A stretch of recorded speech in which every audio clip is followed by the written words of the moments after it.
Avant que j'oublie, je fais une grosse dédicace à mon pote Nico, abonné au Fanatique, et à sa femme Nadine, qui a 50 ans aujourd'hui. Très bon anniversaire à toi. En plus, 50 ans, un 26 mai, date historique chez nous. Donc ce soir, chez toi, Nico, c'est doublement la fête. Anniversaire plus victoire en LDC. Oh, ça va être chaud ce soir, mon poteau. Dans une saison chaotique où on a tout perdu, même la qualification l'année prochaine pour une Coupe d'Europe, ce sont les minots, les jeunes Marseillais, la fibre marseillaise qui nous a rendu un peu de fierté, un peu de dignité. Bravo à vous les gars, vous remportez pour la deuxième fois de l'histoire de l'Olympique de Marseille la Coupe Gambardella. C'est mérité avec un très beau parcours, notamment en éliminant les jeunes du Paris Saint-Germain. Vous avez gagné à Lille 4-1 contre Nancy. Vous nous rendez fiers de vous. On est très content pour vous, pour vos familles, pour ce que représente l'OM, comment vous avez porté nos couleurs. Bravo aux supporters qui ont fait le déplacement là-bas jusqu'à Lille pour vous soutenir, pour vous accompagner, parce que c'était pas évident. Il y avait aussi des Lyonnais et des Parisiens des deux côtés. On a vu que vous aviez techniquement du niveau et mentalement vous étiez très fort. Bravo à vous les gars. Salutations à toutes et à tous, Steve, supporter of Marseille. J'espère que vous allez bien. Si tu es nouveau sur cette chaîne, l'ensemble de mes abonnés et moi-même te souhaitons la bienvenue. Comme tu as pu le voir dans le titre de la vidéo, je vais revenir sur cette victoire en Gambardella de nos jeunes minots, nos Olympiens, les U19 qui ont gagné contre Nancy 4-1. Je ne vais pas débriefer le match puisque je ne l'ai pas vu. On va parler un petit peu vite fait des contours du match, ce qui s'est passé avant le match, pendant et ce que ça va découler peut-être pour la saison prochaine. Tout d'abord, cette finale était abordée avec 3 absences. Sternal, Bacola et Selimi sont en sélection, bravo à eux. On s'est dit, ça va manquer dans l'effectif. Mais il y a un très bon groupe. Il y a un très très bon groupe qui a atteint la finale en faisant un très beau parcours, avec des buts notamment de Abdallah, qui est le neveu de Maoulida. Il a sorti la petite bandelette, fier d'être Marseillais. Un but de Lafont, une très belle frappe sur le 3e but. Il allait un petit peu rendre un peu de chambrage aux Lyonnais qui ont sifflé nos jeunes Marseillais tout le match. Bravo aussi au gardien, Dosso, qui a failli prendre un projectile en pleine tête, projectile lancé par les supporters du PSG. Honte à vous, c'est lamentable. C'est lamentable. Grosse merde que vous êtes. Et de l'autre côté, les Lyonnais qui ont sifflé, et puis un jeune con lyonnais là, avec une gabarit de crevettes qui a tenté de cracher sur Lafont. Grosse merde toi aussi. Apparemment, il y a encore eu des chants racistes, etc. On est habitué avec vous. Mais malgré ça, nos joueurs ont tenu mentalement. Ils ont fait un très bon match. Techniquement, ils se sont imposés. Heureusement qu'on les a. Franchement, heureusement qu'on les a, parce que dans cette saison lamentable où je te dis on a tout perdu, ils nous rendent un peu de fierté, tu vois, ils nous donnent un peu de fierté pour cette année où, sincèrement, on n'attendait plus rien. Donc bravo à vous et on vous remercie pour ce que vous avez fait, pour ce maillot, pour ce blason. Voilà, bravo à vous les gars. Ce qui s'est passé donc avant le match, les bagarres, les incidents, les échauffourées entre supporters lyonnais et parisiens, moi, je rentrerai pas là-dedans, ça me regarde pas, c'est entre vous, mais ça donne encore l'exemple, ça donne encore malheureusement le mauvais exemple de ce qui se passe dans le football aujourd'hui. Alors les Lyonnais qui s'étaient offusqués de ce qui s'est passé à Marseille, et nous tous supporters marseillais, chroniqueurs, influenceurs, youtubeurs marseillais, on a tous dénoncé le caillassage de bus lamentable. J'attends maintenant une réaction des Lyonnais par rapport à ce qui s'est passé là-bas à Lille contre les Parisiens, bagarre, etc. Je pense que vous n'êtes pas exempt de tout reproche. Pareil pour les Parisiens qui sont toujours en train de pointer du doigt les jets de boulettes de papier sur Messi, Neymar, Mbappé, etc. Là, votre petit groupe, votre petit noyau qui était derrière la cage de Dosso, qui lance un projectile, un bâton de poteau de corner ou je ne sais pas trop quoi sur un gardien de moins de 19 ans. Mais c'est lamentable. Mais vous avez vraiment un QI d'huître. Faut être complètement con pour faire ça. Faut être complètement con. Je sais que certains Parisiens ont dénoncé ça, bravo à eux. D'autres s'en foutent. D'autres vont dire que c'est normal. Après, il ne faudra pas pleurnicher quand au Vélodrome, il y a quelques boulettes de papier qui arrivent sur les joueurs parisiens. Bien entendu, tout ça, je le condamne. Les bagarres qu'il y a eu, je les condamne.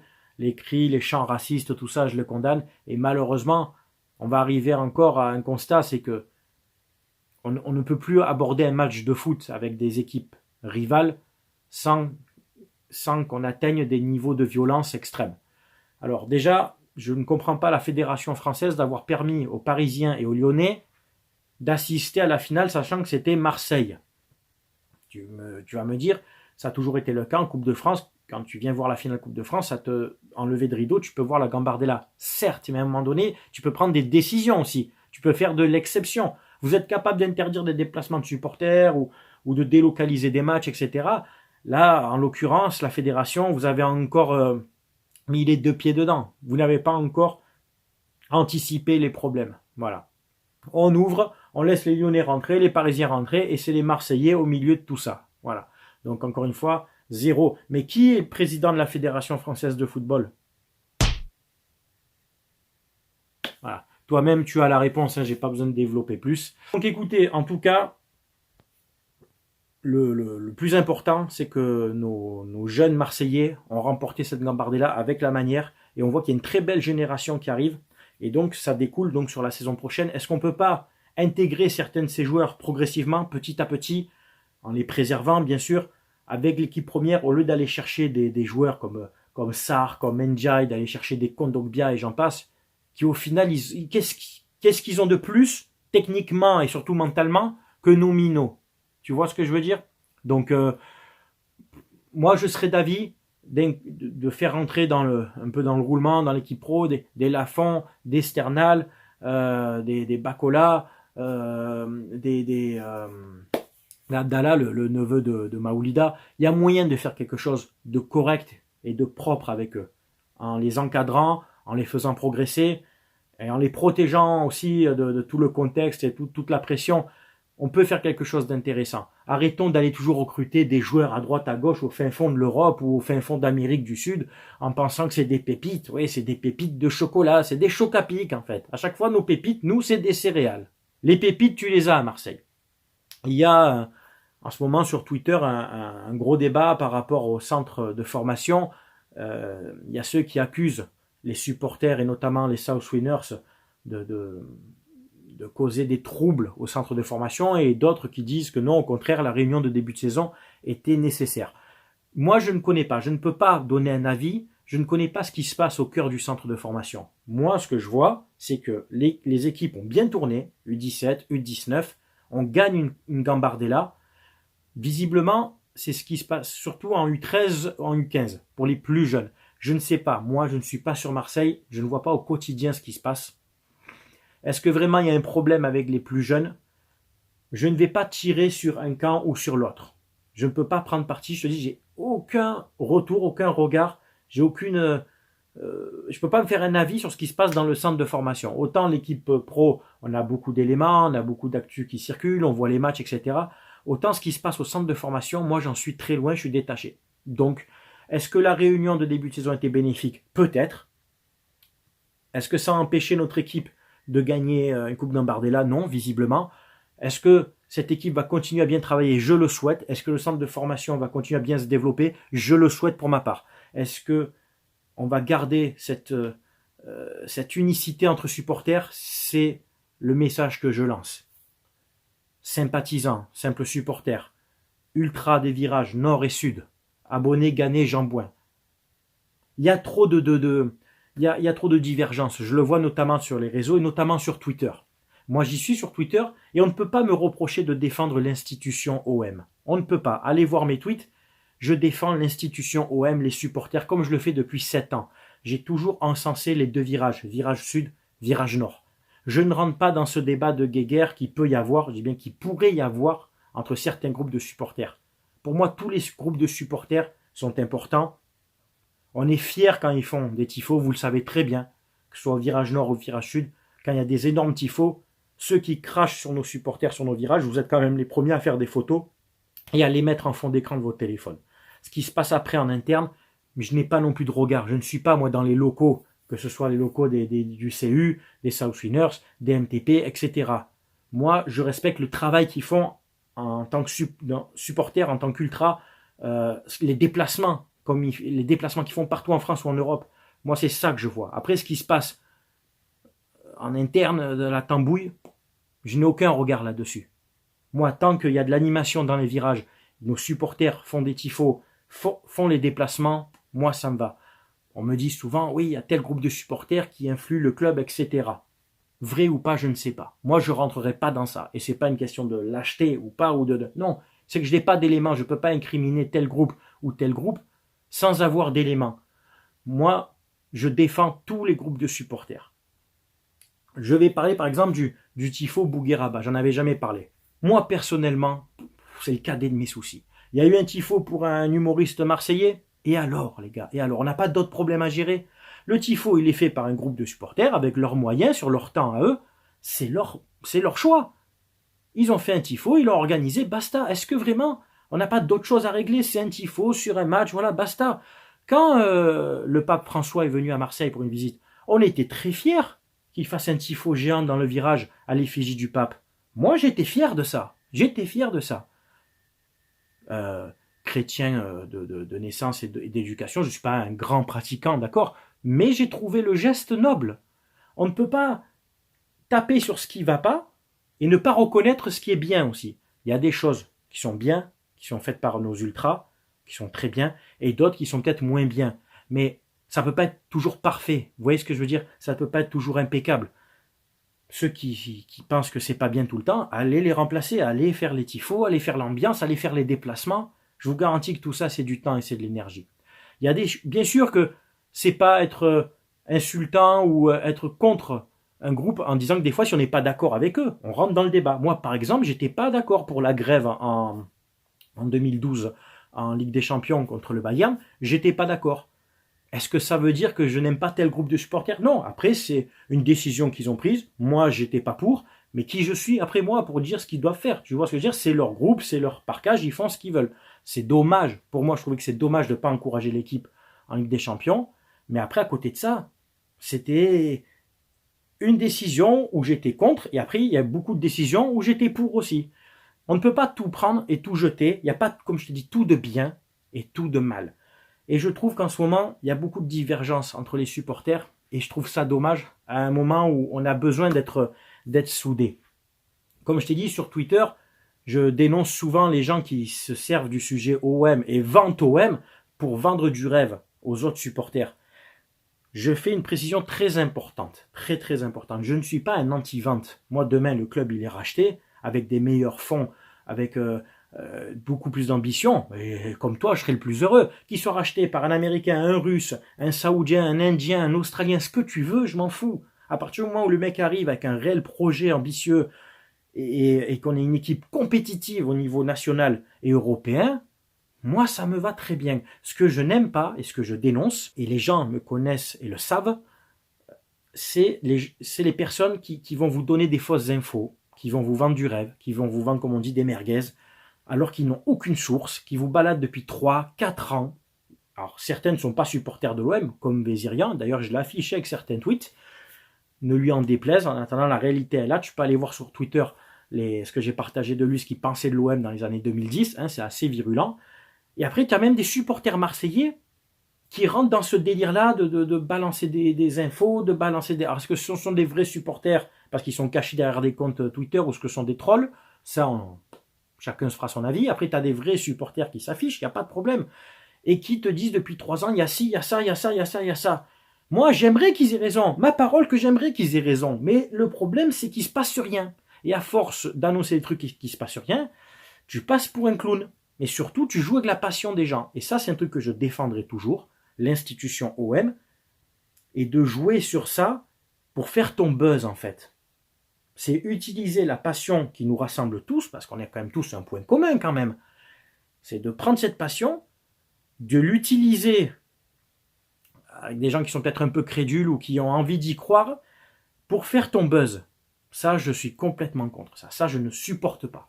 Voilà, c'est jouer avec les passionnés. Si tu aimes vraiment l'OM, si tu es vraiment un pur passionné, que tu aimes l'OM, tu dois respecter les supporters, tu ne dois pas jouer avec eux. On n'est pas loin de la religion. À l'OM, de toute façon, à Marseille, l'OM, c'est comme une religion. C'est comme si demain, je m'investis pasteur, et que je me sers de la religion, de la croyance des chrétiens pour leur raconter tout et n'importe quoi, ils vont me croire crédule, et puis je vais leur dire de s'abonner à moi, de me donner des fonds, de participer à une quête et tout. C'est presque ça, les gars. Arrêtez de jouer avec la passion des gens, arrêtez de raconter n'importe quoi, s'il vous plaît. On vous le demande gentiment. Arrêtez tout ça. Ça ne sert à rien, à part diviser. Après, vous vous dites, ouais, on reçoit des insultes, etc. Mais vous vendez du rêve. Vous vendez du rêve. Quand on n'a pas de source fiable, on ne parle pas, les gars.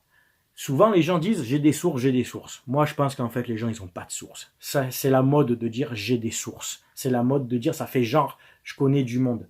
Mais si réellement, moi, je vais te dire, si j'avais une source, et qui depuis 3 ans me donne des saucisses, et que je vous les rebalance, et qu'il ne se passe rien, c'est moi qui mords. Vous allez me dire, Steve, tu me dis de la merde.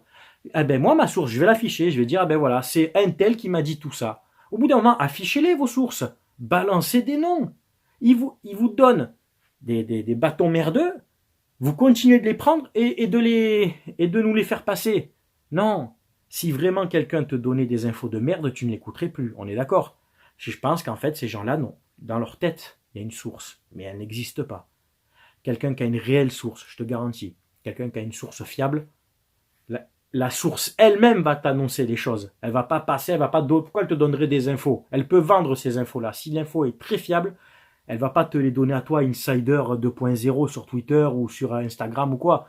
Elle va contacter RMC, elle va contacter la Provence, l'équipe, elle va dire voilà, moi j'ai une info très fiable et elle va la vendre cette information. C'est comme ça que ça marche le journalisme. Moi demain j'ai une info 100% fiable, hein, carré sûr, hein, comme on dit, c'est garanti. J'appelle RMC, je dis voilà, j'ai ça, je peux vous donner une information avec preuve, avec papier, document, mais par contre je vous vends l'information. Ah bah oui, tous monnaie aujourd'hui, hein. Sinon je la garde pour moi et je vous la balance moi. Ça, c'est comme ça que ça marche. Mais quelqu'un qui est vraiment dans le game, qui a des vraies sources, il va pas donner ses infos à des insiders, quel intérêt? Quel intérêt, voilà. Donc je pense qu'il y a beaucoup de blabla, il y a beaucoup de gens qui s'inventent une vie. Je te dis, il y a l'autre qui depuis 3-4 ans fait des dash foot, des vidéos tous les jours sur sa chaîne. J'ai beau l'afficher et des gens qui supportent l'OM comme moi s'en prennent à moi au lieu de lui demander des comptes à lui. Oui, mais tu comprends, t'as pas suivi son enquête. Ouais, mais tiens, un haineux, un haineux. J'essaye de vous faire ouvrir les yeux. J'essaye de vous montrer que vous vous faites balader depuis des années. J'ai rien à y gagner, moi. Si vous voulez croire, allez-y, croyez. Après, vous êtes déçus et vous vous en prenez à la direction. Mais il n'y a pas à s'en prendre à la direction à partir du moment où il n'y a pas de vente. À partir du moment où il n'y a rien. S'il n'y a rien, on ne peut pas s'en prendre à quelque chose où il n'y a rien. Voilà. Ouais, mais ils ne vendent pas. Mais peut-être que pour vendre, il faudrait qu'il y ait offre réelle. Voilà. À écouter, je te dis, l'autre, avec ses dash foot, là, Vézirian, c'est vendu depuis 2021. Il a dit lui-même, c'est vendu. Pourquoi ça met 3 ans à s'officialiser si c'est vendu? Je te pose des questions concrètes. Pourquoi ça met 3 ans? Pourquoi tu annonces des choses qui ne se passent pas et tu maintiens, tu maintiens, tu maintiens? Il avait annoncé que l'Inter serait racheté par le PIF. L'Inter est racheté par des Américains. Est-ce que ça ne vous suffit pas? Est-ce que vous n'avez pas assez de recul pour vous dire que le mec vous balade? Il doit écrire un livre une fois que la vente est faite. Comme je t'ai dit, c'est comme écrire le scénario d'un film une fois que tu as vu le film. C'est quand même simple. C'est quand même simple à analyser. Il parle toujours de storytelling, des gens qui sont contre lui. Mais lui-même, c'est ce qu'il fait depuis 3 ans. Du storytelling, c'est-à-dire un scénario, une narration.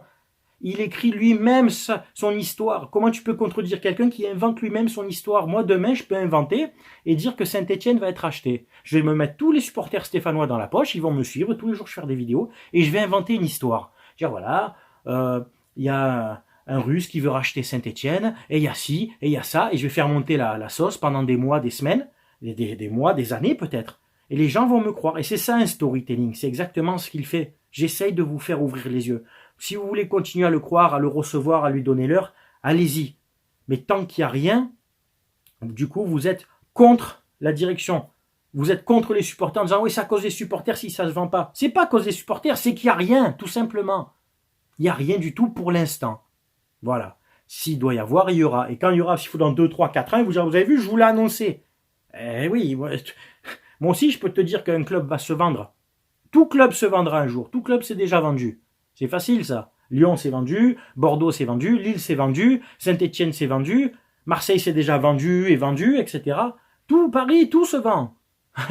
Il y a rien de... Monaco s'est vendu aussi, il va peut-être se faire racheter aussi partiellement. Faut arrêter, quoi. C'est comme une voiture, tu dis, ouais, mais cette voiture, elle peut se vendre. Hein. Tout est vendable dans la vie. Tout est vendable, à part l'être humain, normalement. Hein. On ne vend pas un être humain. Mais tu m'as compris. Mais... essayez voilà, de prendre du recul et de vous faire une analyse en mettant la passion de côté et en vous disant, mais attends, le mec, est-ce qu'il nous balade pas depuis quelques années pour faire son buzz dessus? Parce que le type, il avait une carrière qui était complètement dans la phase descendante, il ne se passait plus rien, l'équipe, chez Hanouna, il ne se passait plus rien, sa chaîne, elle n'évoluait pas, et depuis qu'il parle de la vente OM, c'est tous les jours, c'est son fonds de commerce. Et vous êtes ceux qui le suivent, c'est ses fournisseurs de vues, ses fournisseurs de partenariats, parce qu'il a créé une fanbase. Faites comme vous voulez, les gars. Faites comme vous voulez. Allez voir sur Twitter, sur mon Twitter, un petit peu ce qu'il pensait de l'OM dans les années 2010. C'est pas joli. Après, il dira que c'est pas vrai, que c'est un montage. C'est des tweets, c'est des captures d'écran qui ont été pris sur son compte à l'époque. Bien entendu, ça a été effacé, tu te doutes bien. Voilà. Écoutez, c'est tout pour cette vidéo. J'espère qu'elle t'a plu. C'est bien entendu à toi de commenter, de donner ton avis, que tu sois supporter de l'OM ou d'une autre équipe. Tu sais qu'avec moi, on respecte bien entendu les avis de chacun. N'oubliez pas que vous pouvez adhérer à la chaîne à deux niveaux. Le niveau supporter à 1,99 et au niveau ultra à 3,99. Des vidéos privées exclusives pour ceux qui ont adhéré au niveau ultra. Vous pouvez les voir, il y en a qui sont dispo. Et tous les mois, pour ceux qui sont adhérents au niveau ultra, vous êtes officiellement inscrits au tirage au sort pour tenter de gagner un maillot. Le mois dernier, 2 maillots ont été gagnés. Ils vont partir là fin mai, début juin. Et donc, il y aura un tirage au sort fin mai ou tout début juin pour faire gagner un maillot à un adhérent ultra. Voilà, donc tu as des vidéos exclusives pour toi et tu es inscrit aussi en tant que candidat tirage au sort pour tenter de gagner un maillot de ton choix. Voilà. Et bien entendu, une partie de l'argent, n'oubliez pas, part aussi dans la cagnotte pour les 2 associations avec qui je collabore, les Petites Sœurs des Pauvres et Sourire à la Vie. Et on n'oublie pas mon partenaire non plus, maillogo.co, où tu pourras trouver des maillots répliques de l'Olympique de Marseille, d'autres équipes, d'équipes nationales, hommes, femmes, enfants, de très très bonne qualité, à un prix avantageux. Et avec mon code SOM, tu auras 15% de réduction en plus. Et 5% de ton panier va aussi dans la cagnotte pour les 2 associations avec qui je travaille. On en est à 4000 € de dons en 3 ans. Et je pense qu'on va arriver à 1500 € cette année. Je pense que donc on sera à 5500 € en 4 ans. Voilà, le combat continue, les gars. Voilà. Merci à tous d'avoir regardé cette vidéo. C'était Steve, supporter of Marseille. Portez-vous bien. À très bientôt. Ciao, ciao tout le monde.